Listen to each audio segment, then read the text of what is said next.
तो आज एक नई चैप्टर की शुरुआत हम लोग करने जा रहे हैं जिसका नाम है motion in a plane.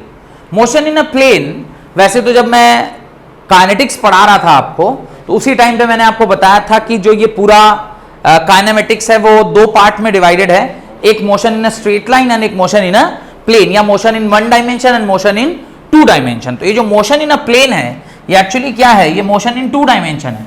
Plane मतलब क्या, प्लेन मतलब we are talking about two dimensional motion. ये 2D मोशन है। 2D मोशन जो होता है उसी को हम लोग क्या कहते हैं, मोशन इन अ प्लेन कहते हैं। अब देखिए टू डायमेंशनल मोशन मतलब क्या होता है, पहले उसको समझते हैं। टू डायमेंशनल मोशन का मतलब होता है कि जो कोई भी मोशन हो रहा है उसके अंदर दोनों डायमेंशन इन्वॉल्व है। दो डायमेंशन का मतलब आपका एक्स एक्सिस भी इन्वॉल्व है, एक्स एक्सिस भी इन्वॉल्व है और वाई एक्सिस भी इन्वॉल्व है। ऐसा कोई भी मोशन जहां पे both the axis, both the coordinates, जरूरी नहीं कि एक्स और वाई ही हो, एक्स जेड हो सकता है, वाई जेड हो सकता है, या x y, any of the three combination.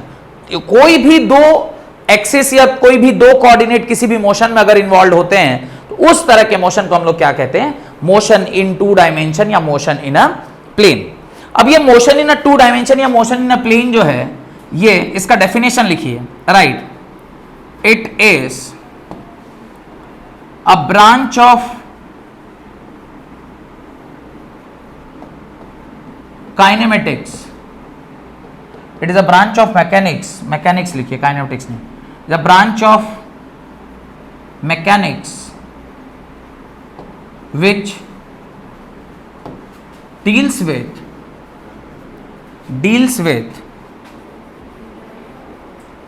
the study of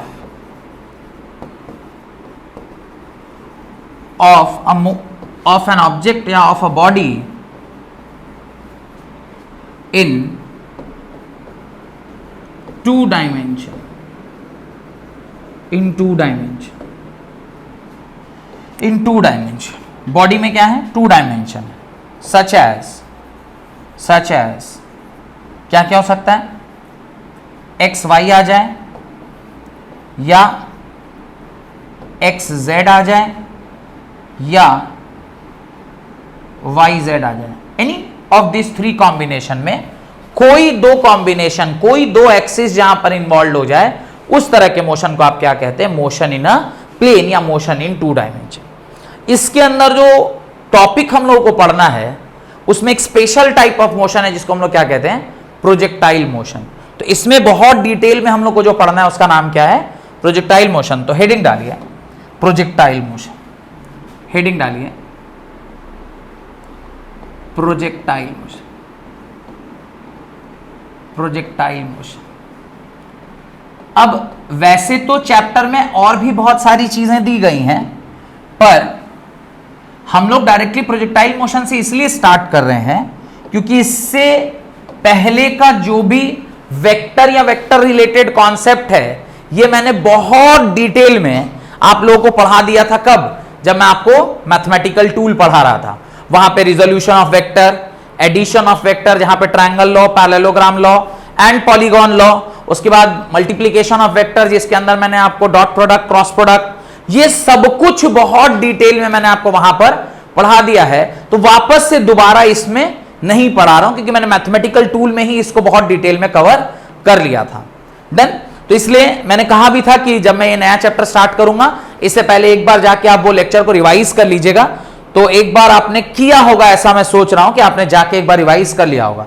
तो सबसे पहला जो यहां पर प्रोजेक्टाइल मोशन के अंदर जो कॉन्सेप्ट हमें पढ़ना है that is definition of projectile motion. तो लिखिए definition, a projectile motion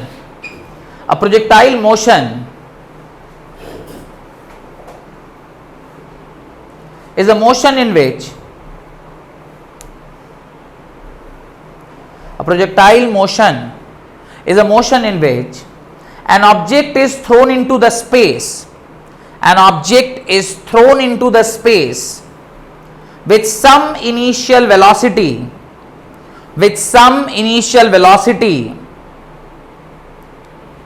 which then moves under the effect of gravity, initial speed, initial velocity, which then moves under the effect of gravity alone, is called projectile motion, is called projectile motion. अब ये projectile motion क्या है, तो उसको समझने के लिए कह रहा है, दो बातें उसने कही हैं। एक कि आप उसको क्या देते हैं, एक इनिशियल वेलोसिटी देते हैं और उसके बाद उसको और कोई स्पीड आप नहीं दे रहे हैं।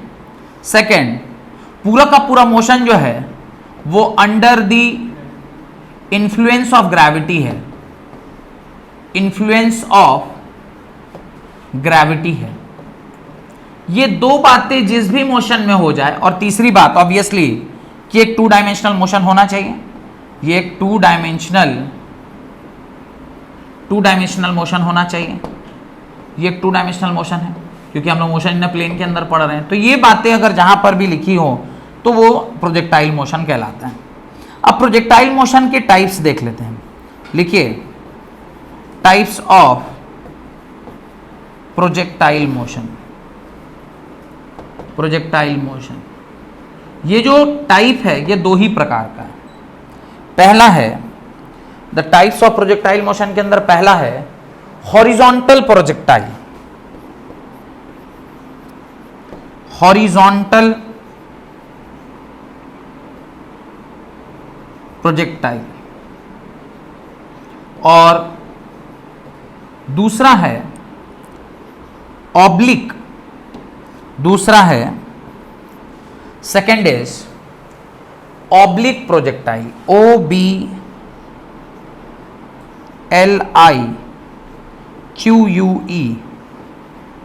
Oblique projectile. अब ये दोनों टाइप ऑफ प्रोजेक्टाइल को समझ लेते हैं, किसका क्या मतलब है। पहला है horizontal projectile. What is horizontal projectile? Definition लिखने की आवश्यकता नहीं है। ये कोई बिल्डिंग है और इस बिल्डिंग की छत से आपने किसी गेंद को यूं एक u वेलोसिटी से क्या कर दिया, फेंक दिया। जब आप इसको इस u वेलोसिटी से फेंकिएगा, ये आपका जमीन है, तो ये जो बॉल है इसका मोशन कैसा होगा उसको अगर आप एनालिसिस करिएगा तो जैसे ही ये बॉल यहां से चलना स्टार्ट होगा, धीरे धीरे हर क्षण इसके ऊपर क्या काम कर रहा है, ग्रेविटी काम कर रही है, और ड्यू टू ग्रेविटी ये बॉल का मोशन ऐसा होने वाला है। ये बॉल का मोशन कैसा होने वाला है, ऐसा होने वाला है। तो ये जो मोशन हुआ है under the influence of gravity, under the influence of gravity, ये जो मोशन हुआ है, ये जो मोशन हुआ under the influence of gravity, इसी को हम लोग कहते हैं projectile motion. But projectile motion देखिए हर एक क्षण पर इसके ऊपर क्या एक्ट कर रहा है, ग्रेविटी एक्ट कर रहा है, और उसी ग्रेविटी की वजह से ये बॉल स्ट्रेट ना जाके कहां चला गया, ये स्ट्रेट जाना चाहिए था, कैसे आ गया, नीचे आ गया, क्योंकि हर क्षण उसके ऊपर क्या काम कर रहा है, ग्रेविटी एक्ट कर रही है। ऐसे फेंका गया, लेकिन चूंकि ग्रेविटी एक्ट कर रही थी तो उसका जो ट्रैजेक्टरी है, यानी जो रास्ता उसने लिया है, वो कैसा ले लिया, ऐसा ले लिया। और ये क्या है, ये ग्रेविटी के इन्फ्लुएंस में ऐसा वो काम करता है। This works under the influence of gravity. तो यहां पे आप लिख दिएगा ग्रेविटी कहां काम कर रही है, नीचे की ओर काम कर रही है। इस तरह का जो भी प्रोजेक्टाइल होगा उसको हम लोग क्या कहेंगे, हॉरिजॉन्टल प्रोजेक्टाइल। यहां पे सिर्फ हमें दो ही चीज पता होती है, क्या, एक तो जिस स्पीड से उसको फेंका गया है, और दूसरा ग्रेविटी। इसके अलावा तीसरी चीज हमें पता नहीं होती, बाकी सब चीज निकालना पड़ता है। डन। ये डायग्राम बस बना लीजिए।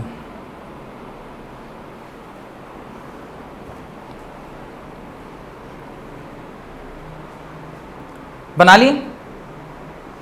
अब इस को थोड़ा सा हम लोग एनालिसिस करते हैं। किसी एक XYZ पॉइंट पर, किसी एक, इसको जरा सा मैं ये जरा ऐसे करके कर लेता हूं ताकि थोड़ा सा पढ़ा सकूं मैं इस पे।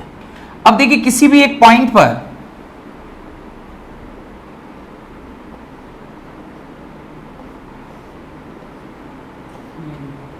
किसी भी एक पॉइंट पर, मानिए कोई एक पॉइंट यहीं पर है, मैं यहां पर कोई एक पॉइंट ले लेता हूं, यहां पर मान लीजिए कोई एक पॉइंट ले रहा हूं। इस टाइम पे इस बॉडी के पास दो वेलोसिटीज होंगी, एक ड्यू टू ग्रेविटी u होगा और इस टाइम पे कुछ एक ग्रेविटी v भी होगा, मतलब कुछ भी u लिख दिया, मतलब इसके पास कुछ एक वेलोसिटी, इधर v1 है, इधर क्या होगा v1 होगा और इधर क्या होगा v2 होगा, कुछ तो होगा, और इन दोनों का जो रिजल्टेंट होगा वो इधर होगा और यही v होना चाहिए।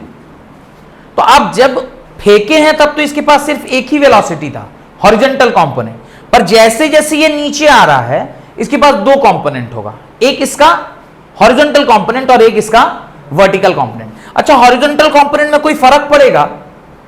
हॉरिजॉन्टल में कोई एक्सीलरेशन है तो यहां कोई फर्क पड़ने वाला है?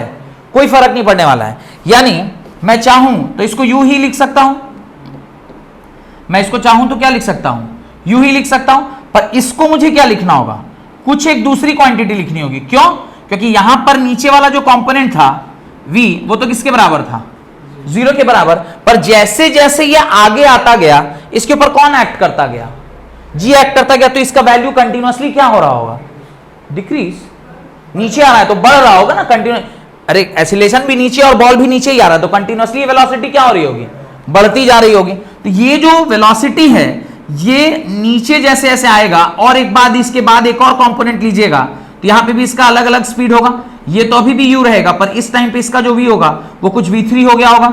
यहां पर अगर जो लेते तो ये भी u रहता, पर यहां पर लेते तो क्या हो गया था, v1 होता था। ऐसे ये पूरा मोशन जो है ये दो तरीके से आप देख सकते हैं, एक उसका हॉरिजॉन्टल कंपोनेंट और एक उसका वर्टिकल कंपोनेंट। खैर इसके बारे में और चर्चा बाद में करेंगे, अभी फिलहाल बस आपको यह समझ में आना चाहिए कि जब ये बॉल नीचे की ओर आ रही होती है तो इस तरह का उसमें वेलोसिटी होता है अलग अलग, और इसके बारे में चर्चा करेंगे। पहले आप ये डायग्राम अपनी कॉपी में, उसी डायग्राम में जो बनाए हैं उसी में बस ये एक आध कंपोनेंट, सारे मत बनाइए, मैंने बस समझाने के लिए इतना डिटेल में बता दिया है, पढ़ेंगे इसको फिर, तो इसको बस एक कुछ एक ऐसा करके बना दीजिए, एक कोई एक ऐसा बता दीजिए, कुछ एक आप बता दीजिए, एक जगह पे बस बता दीजिए कि यहां पे इस तरह से हमने ये एक मोशन है, इसको क्या कहते हैं, हॉरिजॉन्टल।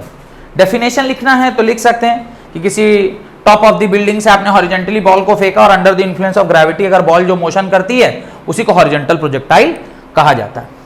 सेकंड है ऑब्लिक प्रोजेक्टाइल, सेकंड है oblique projectile, OBLI, oblique projectile. अब ये क्या प्रोजेक्टाइल है, यही प्रोजेक्टाइल हमें ज्यादा सवाल इसके ऊपर ही आता है, उसके ऊपर तो कम सवाल पूछते हैं, इसके ऊपर ज्यादा पूछते हैं। ये क्या प्रोजेक्टाइल है, ये क्या प्रोजेक्टाइल है, ये आपका ग्राउंड है और आपने इस ग्राउंड के ऊपर एक बॉल को यूं फेंका है। जब आप एक ग्राउंड पर बॉल को ऐसे फेंकते हैं तो इनिशियली आपका कुछ एक क्या रहा होगा, स्पीड रहा होगा, यहां पर जो आपका स्पीड है उसे u, और जब आप एंगल थीटा बनाते हैं तो उसी को हम लोग क्या कहते हैं, ऑब्लिक कहते हैं। When you make an angle theta with the horizontal, तो जो आपका प्रोजेक्टाइल है उसको हम लोग क्या कहते हैं, ऑब्लिक प्रोजेक्टाइल कहते हैं। अब इसके मोशन को एनालिसिस करिए किसी एक पॉइंट ऑफ टाइम पे, तो क्या होगा, जब आप इसके मोशन को एनालिसिस करेंगे किसी एक पर्टिकुलर टाइम पे, इसका एक स्पीड v हो गया होगा, इस v के वापस से दो कंपोनेंट हुए होंगे, एक ये यहां पे कुछ v डैश, और u तो चेंज होने वाला नहीं है। क्यों चेंज होने वाला नहीं है, यानी इसका जो वर्टिकल कंपोनेंट है, हॉरिजॉन्टल कंपोनेंट है, वो तो चेंज होने वाला नहीं है। क्यों, अरे ये u है ना, तो इसका एक कंपोनेंट हमने ये u डैश ले लिया और इधर क्या ले लिया, या इसको ऐसा करिए आप, इसको ना vx ले लीजिए और इसको vy ले लीजिए, ये तो ले सकते हैं, vx vy ले सकते हैं ना, velocity in x direction, velocity in y direction, इन दोनों का रिजल्टेंट क्या हो जाएगा, v हो जाएगा किसी भी पर्टिकुलर पॉइंट ऑफ टाइम पे। इसका भी, ये भी मोशन में क्या खास बात है, किसी भी पॉइंट ऑफ टाइम पे इसके ऊपर क्या काम कर रहा है, सिर्फ एक ही चीज काम कर रही है, दैट इज ग्रेविटी, सिर्फ एक ही चीज काम कर रही है, दैट इज ग्रेविटी। अच्छा मुझे बताइए, हॉरिजॉन्टली भी कोई हॉरिजॉन्टली भी कोई एक्सीलरेशन काम कर रहा है, हॉरिजॉन्टल डायरेक्शन में कुछ काम कर रहा है क्या, हॉरिजॉन्टली कोई एक्सीलरेशन है, अरे एक ही है ना, under the influence of gravity, acceleration due to gravity. इस तरफ कुछ है नहीं है, अभी ये सवाल वाल के सारे में कुछ मत सोचिए, आप बस अभी सीख रहे हैं कि ऑब्लिक प्रोजेक्टाइल कहते किसको हैं। ऑब्लिक प्रोजेक्टाइल एक ऐसा प्रोजेक्टाइल है जिसको आपने किसी यूज स्पीड से किसी एंगल टू द ग्राउंड पे फेंका है, और जब ये बॉल ऊपर जा रही है, अच्छा अब तुम ऐसे फेंक रहे हो तो ये बॉल को तो ऐसे सीधे जाना चाहिए था ना। अगर आप ऐसे किसी बॉल को फेंके हैं तो ये बॉल को ऐसे जाना चाहिए था, ये ऐसे घूम कैसे गया? ये घूमा इसलिए क्योंकि हर क्षण उसके ऊपर क्या काम कर रहा था? ग्रेविटी काम कर रहा था, इसलिए ऐसा ये गोल घूम के आया। इस तरह का मोशन जिसमें सिर्फ इनिशियल वेलोसिटी हो और वो पूरा motion under the influence of क्या हो? ग्रेविटी हो, तो उसको हम लोग क्या कहते हैं? Projectile motion. अच्छा, जरूरी नहीं ग्राउंड टू ग्राउंड प्रोजेक्टाइल हो, ये ग्राउंड टू ग्राउंड भी होता है और ये किसी एक सरफेस टू ग्राउंड भी हो सकता है। मानिए ऐसा एक बिल्डिंग है, जरूरी नहीं कि तुम जो बिल्डिंग था वहां से हॉरिजॉन्टल ही फेंक सकते थे, हम चाहते तो गेंद को ऐसे भी फेंक सकते हैं। फेंक सकते हैं, नहीं फेंक सकते हैं? ये भी तो ऐसे ही हुआ कि आपने हॉरिजॉन्टल से एक एंगल बना लिया, यहां पे यू है, ये एंगल थीटा है और body entirely under the influence of क्या है? ग्रेविटी है।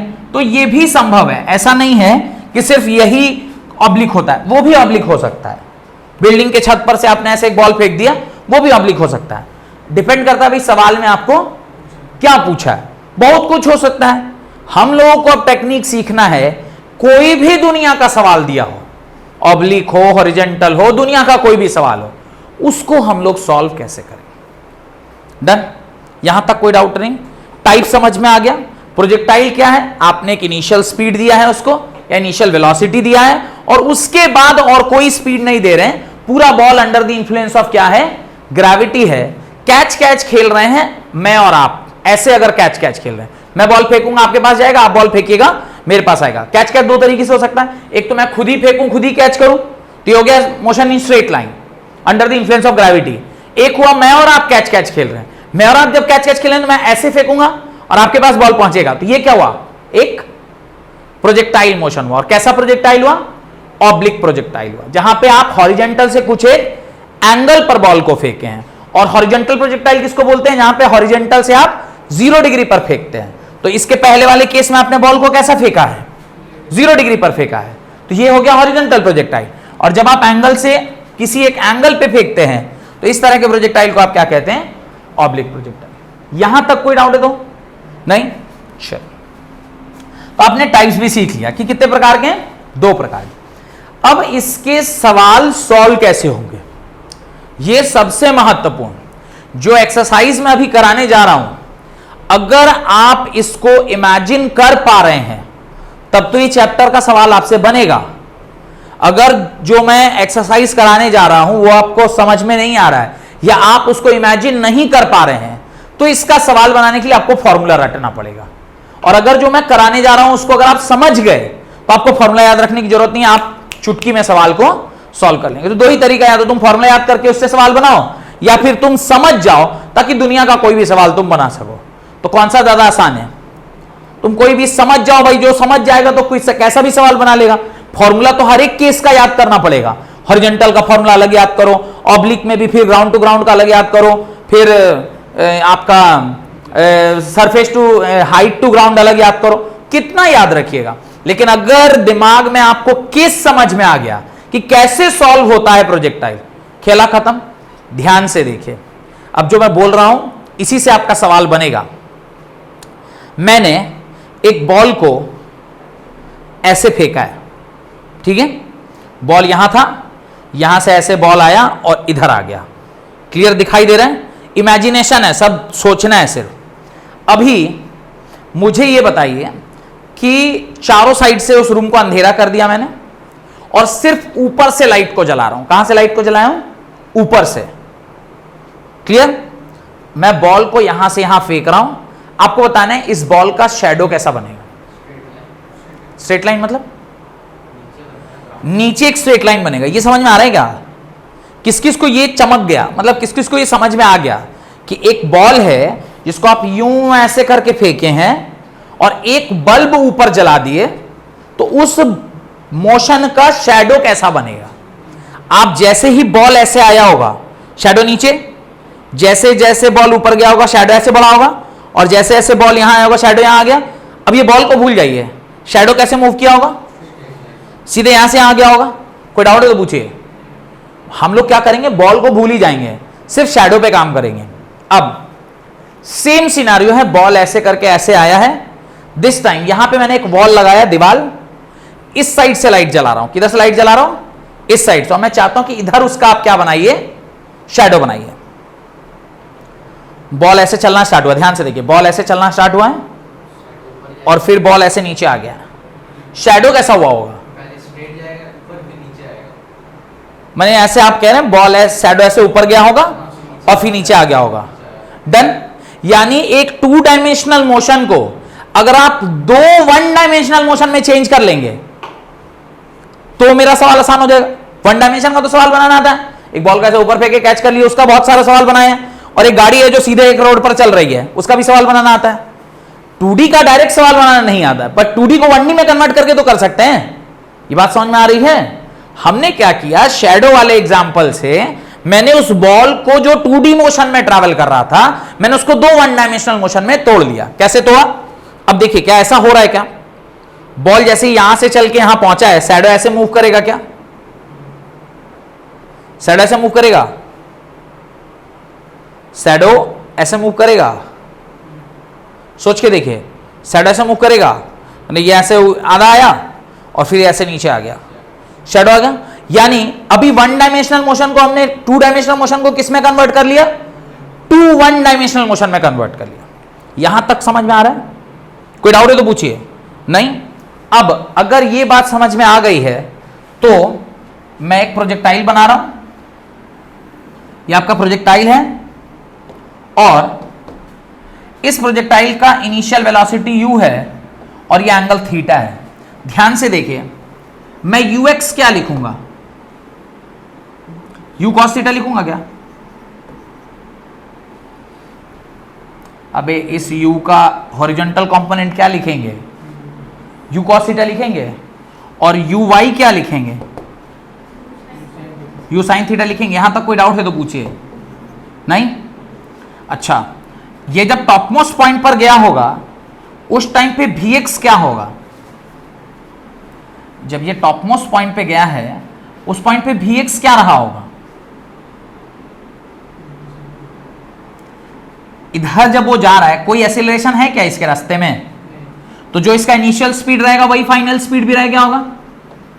जब इस डायरेक्शन में कोई एक्सीलरेशन ही नहीं है तो जो स्पीड से ही चला होगा उसी स्पीड से लास्ट तक जाएगा, तो vx क्या रह गया होगा, u cos थीटा ही रह गया होगा। और vy क्या हो जाएगा, vy क्या हो जाएगा, फाइनल पॉइंट पे इनिशियल वेलोसिटी, फाइनल पॉइंट पे ये वाला वेलोसिटी क्या है, अरे टॉप मोस्ट पॉइंट पे जब बॉल पहुंचता है तो उसका वेलोसिटी क्या हो जाता है, तो vy क्या हो जाएगा। ये समझ में आ रहा है कि नहीं आ रहा, कि हम ही अकेला कर आ रहे हैं, नहीं आ रहा है समझ में। आप सारे वेलोसिटीज के कंपोनेंट तोड़ रहे हैं क्योंकि पूरे मोशन को हमको किस में बदलना है, 2 1 डायमेंशनल मोशन में। x को अलग ले लेना है और y को अलग ले लेना है, तो मैं x और y निकालता चल रहा हूं। x क्या है, u cos थीटा, ये क्या है, u sin थीटा, vx तो u cos थीटा ही हो गया, vy 0। अच्छा, ax क्या है, एक्सीलरेशन इन x डायरेक्शन है क्या, अरे x डायरेक्शन में कोई एक्सीलरेशन है क्या, नहीं, तो ये क्या हो गया 0। और ay क्या है, ay क्या है, एक्सीलरेशन इन y डायरेक्शन क्या है, g की माइनस जी, अरे under the influence of gravity, definition यही कह रहा है ना, तो g की माइनस जी। बॉल तुम ऊपर फेंके हो नीचे फेंके हो, और ग्रेविटी किधर काम कर रहा है, तो ये क्या हो जाएगा। अच्छा, समय, टाइम, यहां से ऊपर जाके नीचे आने में जो टोटल टाइम है क्या वो कैपिटल T/2 होगा,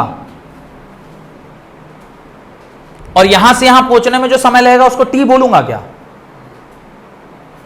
यहां से क्या मैं लिख सकता हूं, t is equal to twice of small t, where capital T is what, total time,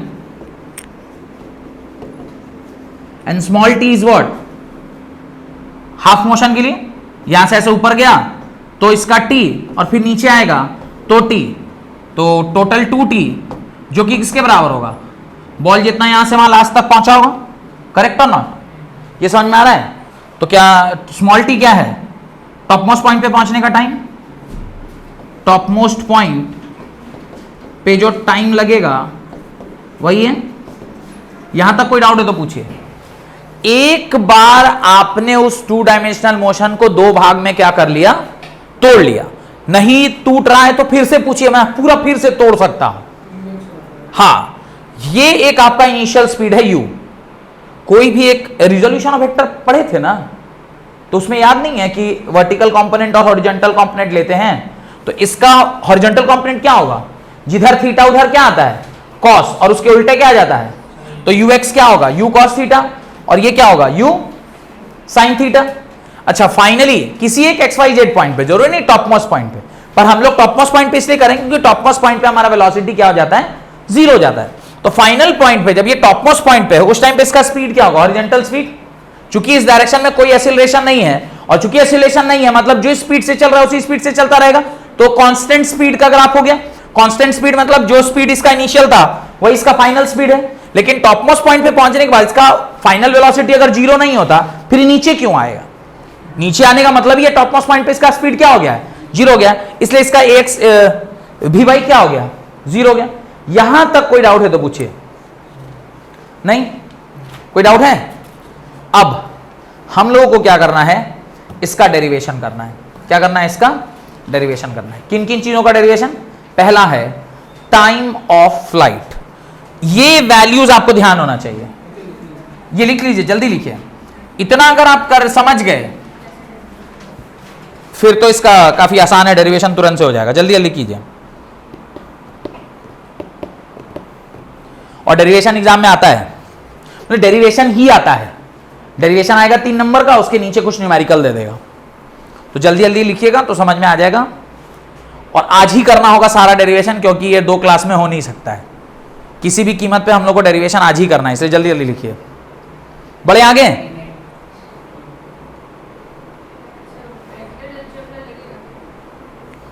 जब आप उसको 1D में कन्वर्ट कर लिया, आपका आएगा वेक्टर अलजेब्रा। वेक्टर तो तब लगता है जब इसको 2D में सॉल्व करते। हमने उस 2D को 1D में कन्वर्ट कर लिया, 1D में कन्वर्ट कर लिया, आप क्या बड़े आगे।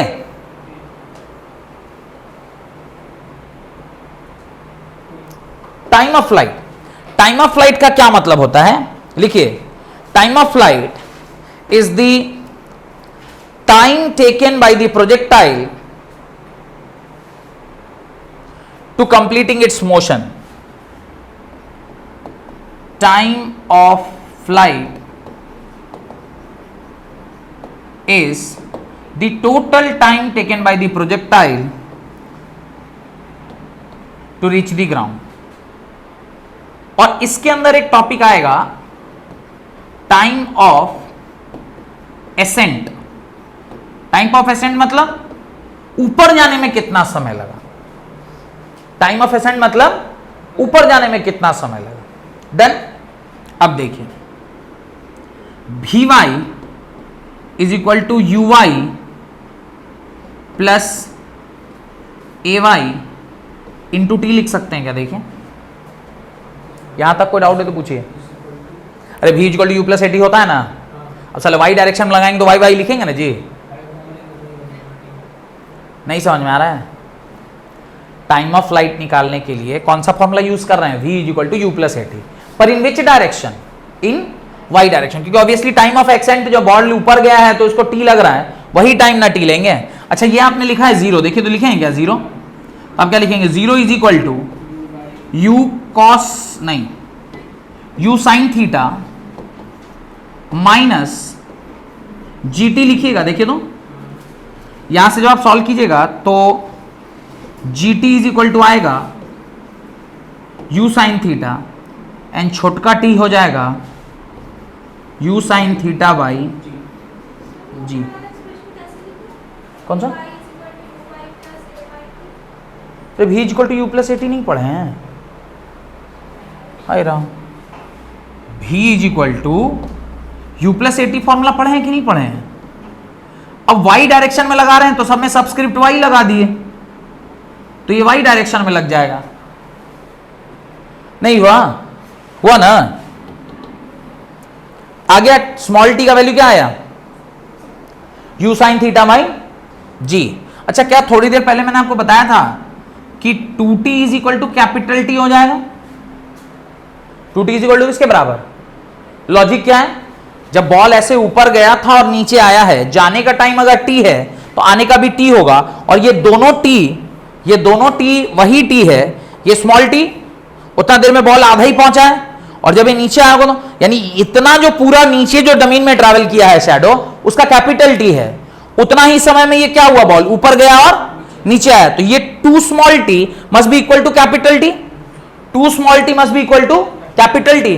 और यहां पे अगर स्मॉल टी आपको पता है तो कैपिटल टी का फॉर्मूला क्या लिख सकते हैं, t is equal to 2 into small t कितना निकल के आया, u sine theta by g, और आपका फॉर्मूला पहला 2u sine theta by g is the formula of time of light.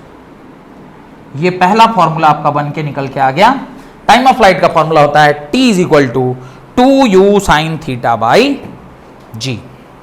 कोई दिक्कत है तो पूछिए।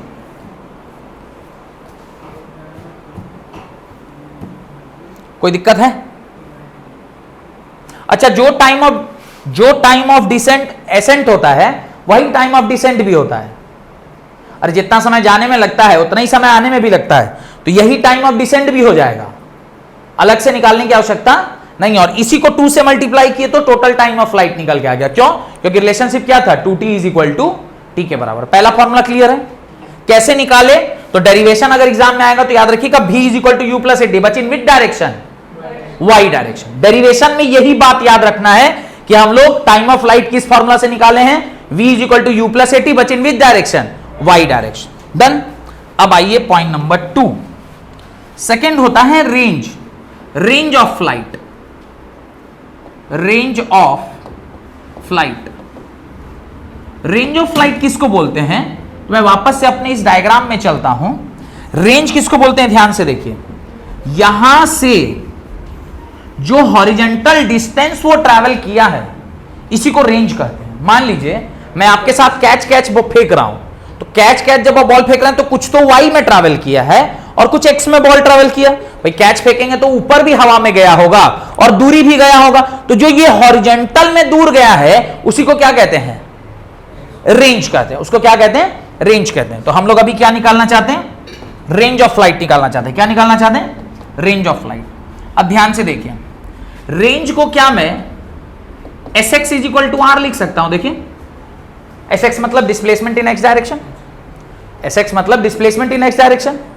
अच्छा, डिस्प्लेसमेंट इन x डायरेक्शन में formula uxt plus half axt square लिख सकते हैं क्या, लेकिन ax देखिए आपने 0 लिखा हुआ है, तो रेंज का फॉर्मूला क्या निकल के आ गया, uxt निकल के आया। अच्छा, ux जानते हैं क्या, पढ़ो ना कॉपी में यार, u cos थीटा, और t छोटा अभी आप निकाले क्या, तो ये कैपिटल टी लेंगे कि स्मॉल टी लेंगे, ध्यान से देख के बताइए, ये कैपिटल टी होगा कि स्मॉल टी होगा। अरे पूरा यहां से वहां गया तो टोटल टाइम लगा होगा ना, तो यहां पे आप कैपिटल टी लिखेंगे, और कैपिटल टी अभी आप क्या निकाले हैं, 2u साइन थीटा बाई जी। अच्छा, r इज इक्वल टू 2 बाहर आ गया, u स्क्वायर, ये क्या है, अच्छा नहीं, एक काम करिए, u स्क्वायर इसको 2 साइन थीटा कॉस थीटा लिख सकते हैं। ट्रिग्नोमेट्री में आप लोग जो मैथ्स के स्टूडेंट है बताइए, r is equal to u square 2 sine theta cos theta sine 2 theta होता है क्या, होता है कि नहीं होता है जी, अरे बोलते क्यों नहीं, होता है ना। 2 sine theta cos theta is equal to होता है साइन 2 थीटा। तो रेंज का फॉर्मूला क्या निकल के आ गया, range is equal to u square sine 2 theta by g. देख रहे हैं कितना सरल डेरिवेशन है। हाँ,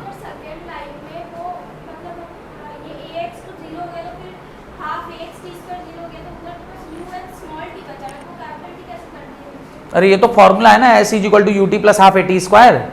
अब टाइम आप रेंज निकालने में कौन सा टाइम लेते हैं, पूरा टाइम लेंगे कि आधा ही टाइम लेंगे।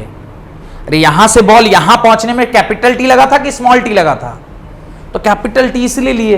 अरे फॉर्मूला लिखे थे s is equal to u t plus half a t square, ये वो वाला टाइम नहीं है जो टाइम ऑफ एसेंट है। टाइम ऑफ एसेंट, अच्छा ऐसे अगर डाउट आ रहा है मन में तो आप एक काम कीजिए, इसको TA लिख लीजिए, इसको क्या कर दीजिए, अगर मन में ऐसे संदेह आ रहा है तो इसको TA कर दीजिए, ये TA कर दीजिए, ताकि आपको ये डाउट ना हो कि सर यहां पर आपने T लिखा है ये वही T है। TA कर दीजिएगा तो टाइम ऑफ एक्सेंट हो जाएगा, तो आपको ये डाउट नहीं रहेगा कि सर यहां पर आप T लिखे हैं ये वही T है जो आपने टाइम ऑफ एक्सेंट में यूज किया था, तो TA लिख दिए वहां पे, ठीक है, तो डाउट आपका खत्म हो गया। बढ़े आगे। अच्छा, आपने सुना होगा, कभी कभी ऐसे सुनते हैं कि रेंज मैक्सिमम तब होगा ना जब 45 डिग्री में फेंका जाएगा। कभी ऐसा सुने हैं? शॉर्टपुट कौन कौन फेंका है? शॉर्टपुट जो फिजिकल एजुकेशन लिया होगा तो शॉर्टपुट फेंकता होगा, या कभी आप तीर ऐसे चलाते देखे होंगे, जो धनुषधारी को तीर चलाते हुए, तीर जो लोग चलाता है तो कभी देखें एकदम स्ट्रेट नहीं चलाएगा, हल्का ऊपर चलाता है। उसका रीजन क्या है हल्का ऊपर चलाने का? क्योंकि ग्रेविटी से हल्का नीचे आएगा, और एग्जैक्टली कितना सच्ची टेक्निकल बात है। अगर प्रोजेक्टाइल ना कोई पढ़ा हो, एक्सपीरियंस से भी कर सकता है लेकिन पहली बार में नहीं, लेकिन अगर आपके पास थोड़ा सा पढ़ाई का ज्ञान हो तो आप जानते होंगे कि हल्का सा ऊपर ही मारना होगा तभी वो के नीचे लगेगा। गोली भी ऐसे ही, जब कोई गोली, गोली भी जब चलाते हैं तो हल्का ऊपर चलाया जाता है ताकि थोड़ा सा नीचे आके लगे और उसको गोली लग जाए। अब अगर मुझे मैक्सिमम रेंज निकालना हो कि रेंज मैक्सिमम कब होगा, ध्यान से देखिए, रेंज मैक्सिमम कब होगा, तो रेंज मैक्सिमम कब होता है जब R इज इक्वल टू क्या निकाले आप, U square sine 2 theta by G, ये क्या हो जाना चाहिए, मैक्स हो जाना चाहिए। अब ये मैक्स तभी होगा, U स्क्वायर बाई G तो क्या है, कांस्टेंट है, बचा क्या, साइन 2 थीटा, यानी ये साइन 2 थीटा मैक्सिमम होना चाहिए। साइन थीटा की मैक्सिमम वैल्यू क्या होती है 1, यानी साइन 2 थीटा किसके बराबर हो जाए, 1 के बराबर, यानी sine 2 theta is equal to 1 की जगह मैं साइन 90 लिख सकता हूं क्या, तो यहां से 2 थीटा किसके बराबर हो गया, 90 के बराबर। और क्या यहां से समझ में आया कि थीटा इज इक्वल टू कितना होना चाहिए, if you are not considering the air resistance तो एंगल कितना होना चाहिए 45, लेकिन एयर रेजिस्टेंस कंसीडर कीजिएगा तो एंगल थोड़ा इससे क्या होना चाहिए, बड़ा होना चाहिए।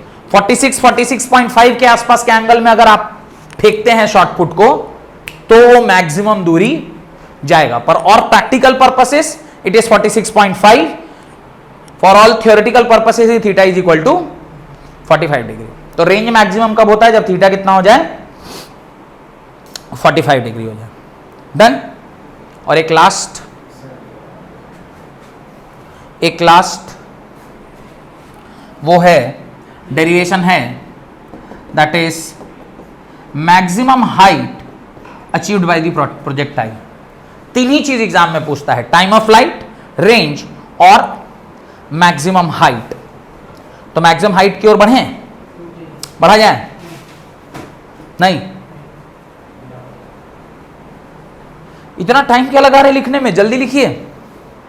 Maximum height of the projectile, बढ़ रहा हूं आगे, यहां देखिए मैक्सिमम हाइट किसको बोलते हैं, यहां से यहां की जो दूरी है ना, इसको आप कैपिटल H से डिनोट करते हैं, this is called as maximum height.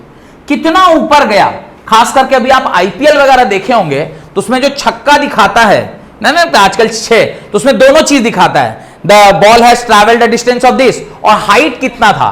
तो अब ये जो है ना, ये देखिए क्या ट्रैजेक्टरी, और जिस बॉल जिस रास्ता से गया है that is called as trajectory of projectile. तो ये अब आप एकदम विजुअलाइजेशन इसका आराम से कर सकते हैं जब आप अभी IPL देख रहे होंगे। अभी हाल फिलहाल जो IPL गया, कोई भी बड़ा खिलाड़ी, जैसे धोनी ने छक्का मारा था लास्ट में फाइनल में, याद होगा, वो क्रिकेट एकदम स्टेडियम के बाहर चला गया, तो जब एकदम स्टेडियम के बाहर गया तो आपने देखा था वो चेन्नई सुपर किंग वाला में, तो दिखाया कि उसका रेंज कितना था, हाईएस्ट कितना गया और ट्रेजेक्टाइल क्या उसने बॉल को। तो यही क्या है, यही इसी का ना प्रैक्टिकल एप्लीकेशन है जो हम लोग क्रिकेट में देखते हैं। तो हमारा अगला हेडिंग है maximum height of the projectile. Maximum height of the projectile.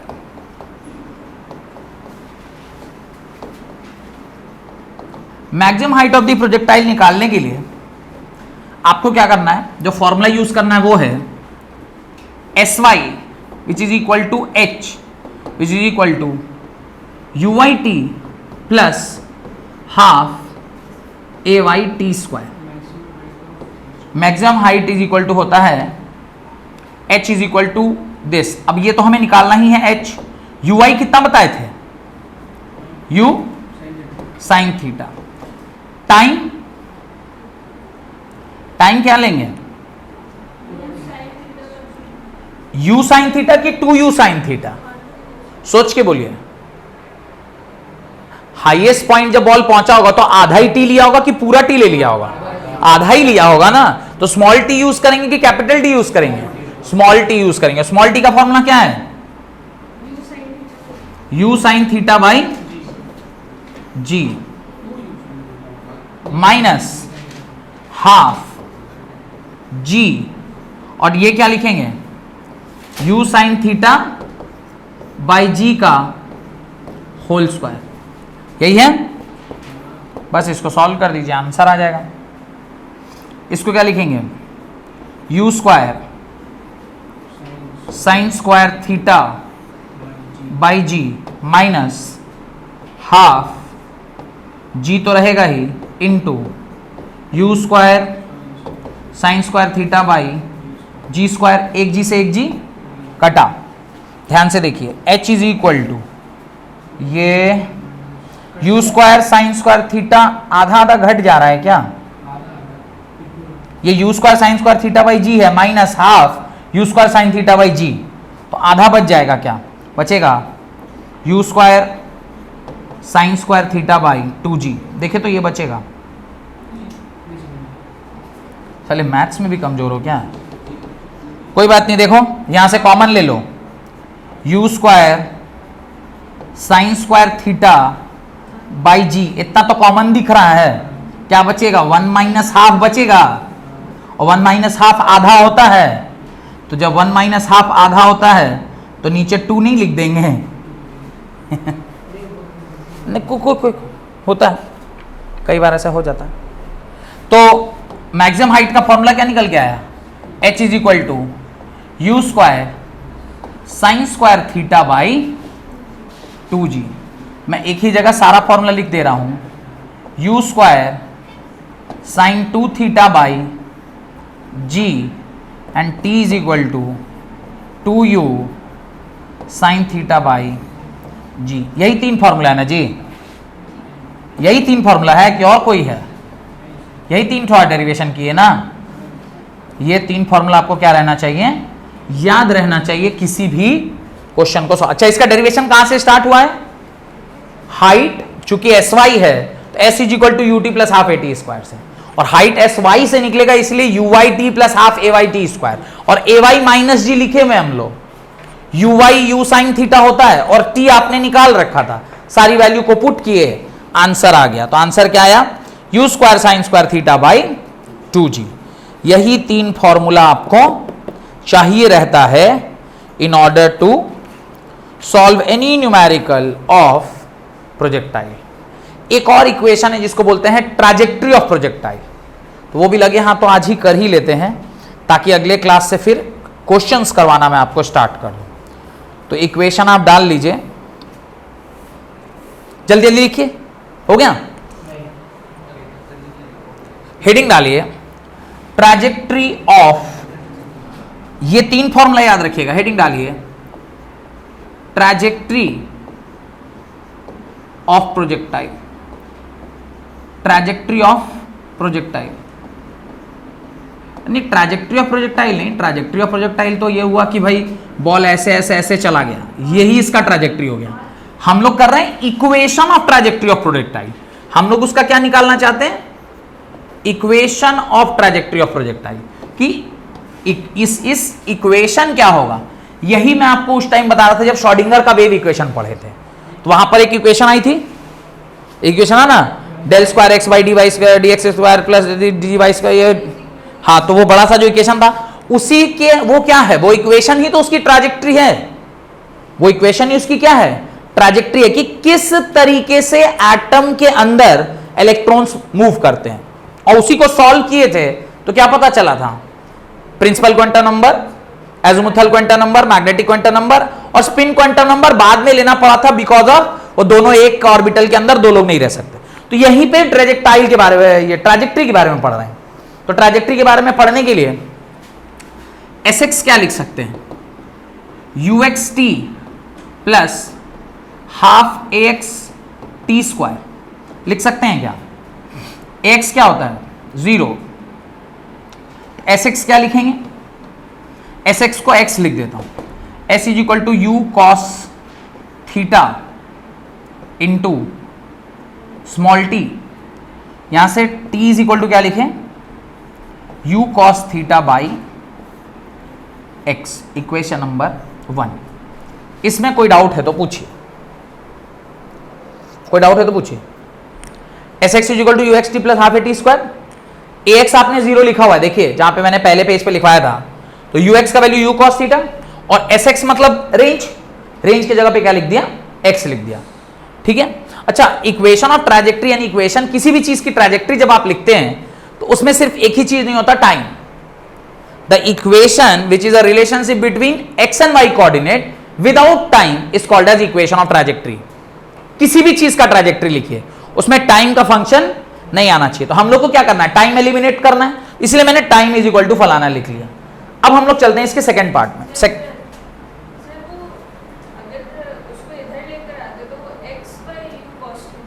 उल्टा हो गया क्या? सही कर लेते हैं, ये क्या हो जाएगा? x by u cos theta, time is equal to x by u cos theta. Thank you, अच्छा वो बता दिया, x by u cos theta. अब सेकेंड में आइए, s y is equal to u y t plus half a y t square. इसको मैं y ले लेता हूं, यू वाई क्या है?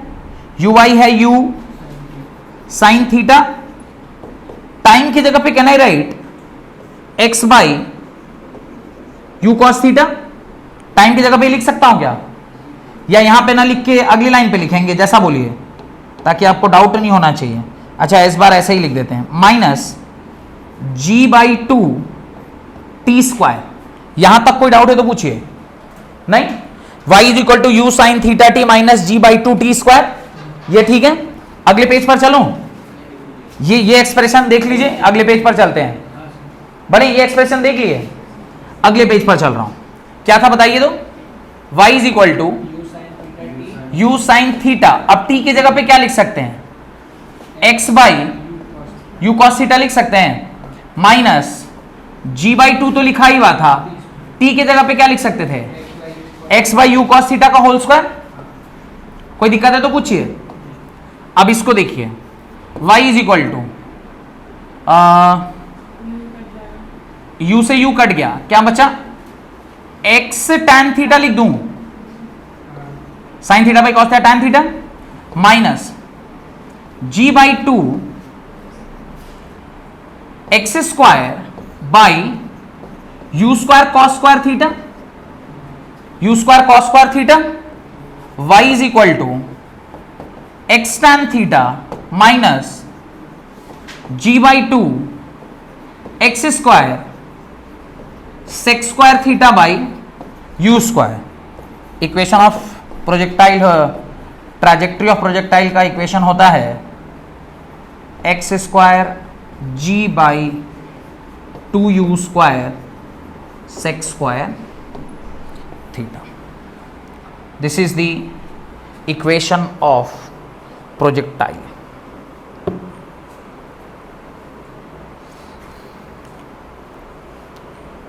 To u square cos square theta ऊपर g x square. This is the equation of projectile.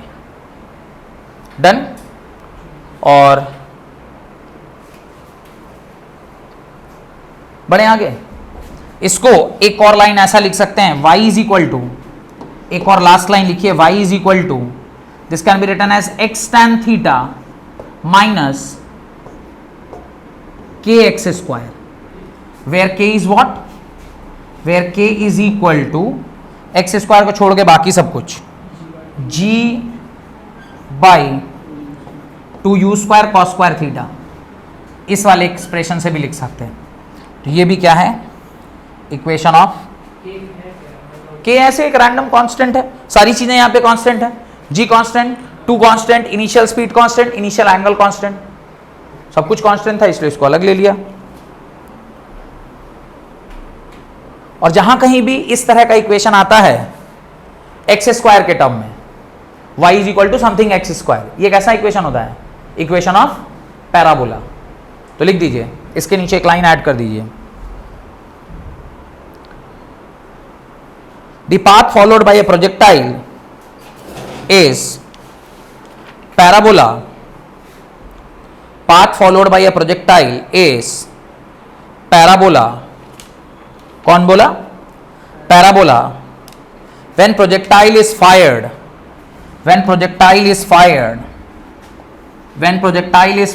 at an angle theta with the horizontal, fired at an angle theta with the horizontal. अच्छा, इसको ऐसा लिख सकते हैं क्या? देखिए तो y is equal to x tan theta minus g x square by 2u square, sec square theta can be written as 1 upon tan square theta. लिख सकते हैं क्या? अरे लिख सकते हैं कि नहीं लिख सकते? लिख सकते हैं। तो कोई भी तरीके से आपको एग्जाम में क्वेश्चन पूछा जा सकता है, जहां पे कैसा पूछेगा, आपको कंपेयर करा लेगा।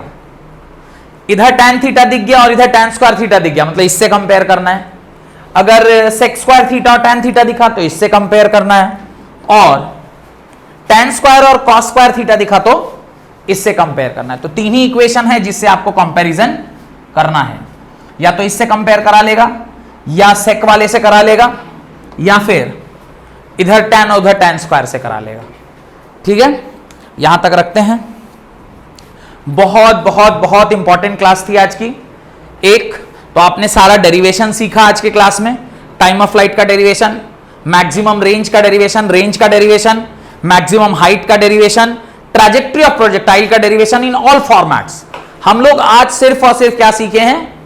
किसी भी पर्टिकुलर प्रोजेक्टाइल को सॉल्व कैसे करना है, उससे रिलेटेड फॉर्मूला, वो भी किस टाइप का? ओनली एक प्रकार का, जो कि ग्राउंड टू ग्राउंड प्रोजेक्टाइल है। जमीन से आपने फेंका और जमीन पर बॉल गिर गया, जिसको ऑब्लिक प्रोजेक्टाइल बोलते हैं। इसी प्रकार से हम लोग को एक बार और क्या सीखना होगा? हॉरिजॉन्टल प्रोजेक्टाइल का सीखना होगा। तो अगर कॉन्सेप्ट क्लियर हो गया है कि कैसे सॉल्व करना है, कोई भी बॉल है उसको क्या कीजिए, दो डिफरेंट मोशन में आप उसको तोड़ लीजिए। एक्स एक्सिस में तोड़ लीजिए और वाई एक्सिस में तोड़ लीजिए। एक बार दोनों एक्सिस में u x u y v x v y s x x y a x a y, यही 8 क्वांटिटी है। U x u y v x v y a x a y and s x x y, ये इतना क्वांटिटी अगर आपने तोड़ लिया, तोड़ के उसको छोटे छोटे चीजों में बदल लिए, एक्स को अलग ले जाइए, वाई को अलग ले जाइए। अब टाइम निकालना है तो कौन सा इक्वेशन यूज करना है? v is equal to u plus at, किस डायरेक्शन में? y डायरेक्शन में। मैक्सिमम हाइट निकालना है तो कौन सा यूज करना है? S y is equal to u y t plus half a y t square. और रेंज निकालना है तो कौन सा फॉर्मुला यूज करना है? r is equal to u x t plus half a x t square. बस यही तीन ही फॉर्मुला लगाना है और इसी से आपका रेंज, हाइट और टाइम ऑफ फ्लाइट निकल जाएगा। बस ये याद रखना है कि किस में कौन सा फॉर्मूला लगाए थे। और एक चीज बहुत इंपॉर्टेंट, हॉरिजॉन्टल डायरेक्शन में कोई एक्सेलरेशन नहीं है, इसलिए ax ऑलवेज क्या हो जाता है? 0 हो जाता है। और वर्टिकल डायरेक्शन में आपके पास ये होता है, क्या बोलते हैं? एक्सेलरेशन होता है। अब बॉल ऊपर फेंके हैं तो ग्रेविटी माइनस जी होगा, और बॉल नीचे फेंक रहे हैं तो ग्रेविटी प्लस जी होगा। तो साइन बस इतना ही ध्यान रखना है। अगले क्लास में बहुत सारे अच्छे अच्छे सवाल आपको मैं इसके ऊपर करवा दूंगा, जो सवाल करने से आपका प्रोजेक्टाइल के ऊपर, बस आपका काम क्या है, आज ही घर जाकर एक बार अपने से डेरिवेशन करिएगा और एक जगह सारा फॉर्मूला लिख के उसको थोड़ा याद करिएगा। जैसे टाइम ऑफ फ्लाइट का formula 2u sin theta by g, range का formula u square sin 2 theta by g, maximum height का formula u square sin square theta by 2g। जैसे मुझे याद है, ऐसे आप लोगों को भी क्या हो जाना चाहिए, याद होना चाहिए। एटलीस्ट फॉर्मूला नहीं होगा तब तो आप जब चाहेंगे डिराइव कर सकते हैं, पर एग्जाम में इतना टाइम नहीं होता कि हम लोग हर बार डिराइव करें। डायरेक्ट याद रहेगा, सीधे फॉर्मूला लगाइएगा, आंसर आ जाएगा। ठीक है, तो ये बहुत इंपॉर्टेंट चैप्टर है। अगर मेरे लेक्चर आपको अच्छे लग रहे हैं तो प्लीज लाइक कीजिए, शेयर कीजिए अपने दोस्तों के साथ, और मेरे चैनल को सब्सक्राइब जरूर कीजिए, ताकि कोई भी नई वीडियो में डालूं तो उसका नोटिफिकेशन आपको मिल सके। Thank you very much.